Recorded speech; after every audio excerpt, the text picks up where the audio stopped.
नमस्कार दोस्तों क्या आप जानते हैं कि आचार संहिता क्या होती है और जिस किसी स्टेट में इलेक्शन होने वाले होते हैं तो उस स्टेट में इलेक्शन से पहले आचार संहिता क्यों लगा दी जाती है और आचार संहिता लगने के बाद मुख्यमंत्री, विधायक और इलेक्शन में खड़े कैंडिडेट पर क्या क्या पाबंदियां होती हैं। भारत में उत्तर प्रदेश और पंजाब सहित 5 राज्यों में चुनाव होने वाले हैं। इलेक्शन की घोषणा होने के साथ ही आचार संहिता भी लागू कर दी जाती है और आपने इस बारे में कई बार सुना भी होगा कि आचार संहिता लागू कर दी गई है, लेकिन ये कब और क्यों लागू की जाती है। जैसा कि अभी मैंने आपको बताया कि इलेक्शन की तारीखों के साथ ही आचार संहिता लागू कर दी जाती है और इलेक्शन का रिजल्ट आने तक ये जारी रहती है और इस दौरान जो सरकारी मशीनरी होती है वो एक तरह से इलेक्शन कमीशन के कंट्रोल में रहती है। मॉडल कोड ऑफ कंडक्ट या आचार संहिता का मतलब होता है कि इलेक्शन कमीशन के इंस्ट्रक्शन जिनका पालन चुनाव खत्म होने तक हर पॉलिटिकल पार्टी और उसके उम्मीदवारों को करना होगा और अगर कोई उम्मीदवार इन नियमों का पालन नहीं करता है तो इलेक्शन कमीशन उसके खिलाफ एक्शन भी ले सकता है और ऐसा होने पर उस उम्मीदवार को इलेक्शन लड़ने से रोका जा सकता है और साथ ही उसके अगेंस्ट FIR भी दर्ज कराई जा सकती है और साथ ही उसे जेल भी जाना पड़ सकता है। दोस्तों, चुनाव आचार संहिता लागू होते ही उस राज्य की सरकार पर और वहाँ के प्रशासन पर कई अंकुश लग जाते हैं और इस दौरान जो सरकारी कर्मचारी होते हैं वो इलेक्शन खत्म हो जाने तक इलेक्शन कमीशन के एम्प्लॉय बन जाते हैं। इसके अलावा आचार संहिता लागू हो जाने के बाद उस राज्य का मुख्यमंत्री या मंत्री जनता के लिए कोई भी घोषणा नहीं कर सकते हैं और इस दौरान राज्य में ना तो कोई शिलान्यास किया जाता है, ना लोकार्पण और ना ही कोई भूमि पूजन और साथ ही सरकारी खर्च से ऐसा कोई भी आयोजन नहीं किया जाता है जिससे किसी पॉलिटिकल पार्टी को फायदा पहुंचता हो और पॉलिटिकल पार्टी के कामों पर नजर रखने के लिए इंस्पेक्टर या सुपरवाइजर भी नियुक्त करते हैं।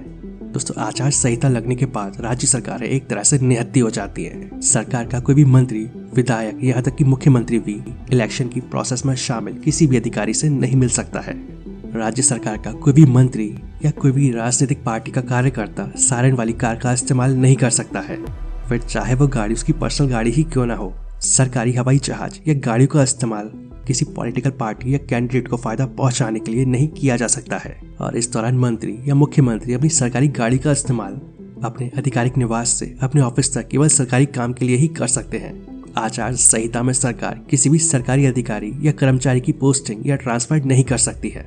और अगर किसी अधिकारी का ट्रांसफर या पोस्टिंग जरूरी हो तो इसकी परमिशन भी इलेक्शन कमीशन से लेनी होती है। आचार संहिता का एक सबसे बड़ा नियम ये है कि जो कैंडिडेट इलेक्शन में खड़े होते हैं वो किसी भी कीमत पर वोटर्स को किसी भी प्रकार का प्रलोभन नहीं दे सकते हैं, जैसे कि वो वोटर्स को शराब या पैसे नहीं दे सकते हैं। ऐसा करना पूरी तरह से मना है। इलेक्शन के दिन कैंडिडेट अपनी पॉलिटिकल पार्टी का चुनाव चिन्ह पोलिंग बूथ के पास नहीं दिखा सकता है। इसके अलावा आचार संहिता के दौरान सरकारी पैसों का इस्तेमाल विज्ञापन या जनसंपर्क के लिए नहीं किया जा सकता है और अगर पहले से ही ऐसे विज्ञापन या ऐड चल रहे होते हैं तो उन्हें भी हटा दिया जाता है। किसी भी तरह की कोई नई योजना, निर्माण कार्य, उद्घाटन या शिलान्यास नहीं हो सकता है और अगर कोई काम पहले से ही शुरू हो तो वो जारी रह सकता है। अगर किसी तरह की कोई प्राकृतिक आपदा या महामारी आई हो और ऐसे समय में सरकार कोई उपाय करना चाहती हो तो इसके लिए पहले उसे इलेक्शन कमीशन से परमिशन लेनी होती है। इसके अलावा मंदिर, मस्जिद, चर्च या गुरुद्वारा या फिर किसी भी तरह के धार्मिक स्थल का इस्तेमाल चुनाव प्रचार में नहीं किया जा सकता है।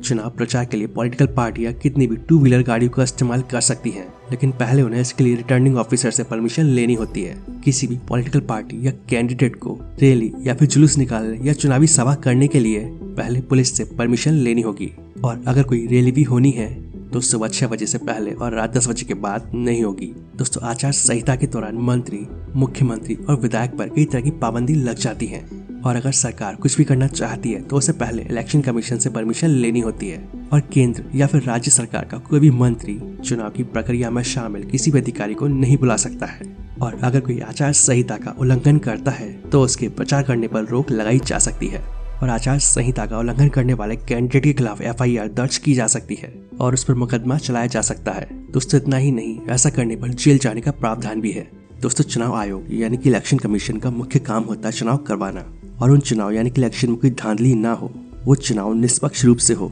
ये जिम्मेदारी भी इलेक्शन कमीशन की होती है। तो हम कह सकते हैं कि निष्पक्ष रूप से चुनाव करवाने के लिए इलेक्शन कमीशन आचार संहिता लगाता है जिससे कि कैंडिडेट, विधायक, मंत्री, मुख्यमंत्री ये सब अपनी हद में रहे और इलेक्शन प्रोसेस में किसी भी तरह का कोई दखल ना दे सके। तो दोस्तों, अब आपको काफी अच्छे से समझ आ गया होगा कि आचार संहिता क्या होती है और इसे क्यों लगाया जाता है। तो आशा करते हैं आप सभी को ये वीडियो पसंद आया होगा। वीडियो अच्छा लगे तो वीडियो को प्लीज लाइक एंड शेयर जरूर करें और ऐसी इन्फॉर्मेटिव वीडियोस आगे भी देखने के लिए इस चैनल को सब्सक्राइब कर लें। तो आज के लिए बस इतना ही, मिलते हैं नेक्स्ट वीडियो में।